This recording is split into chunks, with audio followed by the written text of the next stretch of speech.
కంచె చేను మేస్తే అన్నట్లు తయారైంది ఓ అధికారి పరిస్థితి.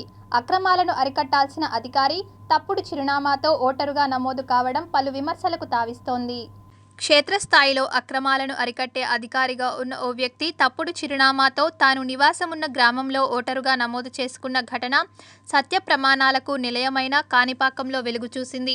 వివరాల్లోకి వెళ్తే రెవెన్యూ శాఖలో డిప్యూటీ కలెక్టర్ స్థాయిలో ఉన్న ఎగిడి వెంకటేష్ డిప్యూటేషన్పై దేవాదాయ ధర్మాదాయ శాఖకు బదిలీ అయి ప్రస్తుతం ప్రసిద్ధ కాణిపాకం శ్రీ వరసిద్ధి వినాయకస్వామి వారి దేవస్థానం కార్యనిర్వహణాధికారిగా విధులు నిర్వర్తిస్తున్నారు.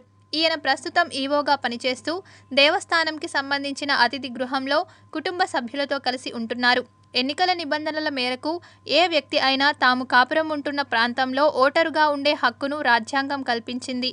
అయితే ఎన్నికల నిబంధనలను అతిక్రమించి తప్పుడు చిరునామాతో గ్రామంలోని ఓ వార్డులో ఆలయ ఈవోగా విధులు నిర్వర్తిస్తున్న వెంకటేష్ తాను తన కుటుంబ సభ్యులను ఓటర్లుగా నమోదు చేయించారు.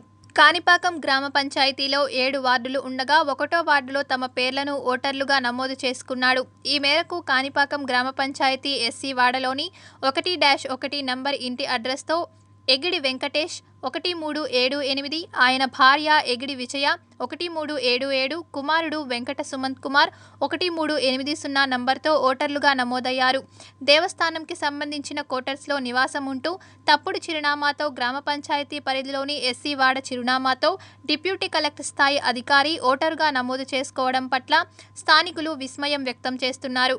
ఓటర్ నమోదు కోసం ఇప్పుడు చిరునామా ఇవ్వాల్సిన అవసరం ఏం వచ్చిందని స్థానికులు ప్రశ్నిస్తున్నారు. వీరు ఓటర్ నమోదు కోసం ఉద్దేశపూర్వకంగానే తప్పుడు చిరునామాను అందించి ఓటర్గా నమోదైనట్లు స్థానికులు అభిప్రాయపడుతున్నారు.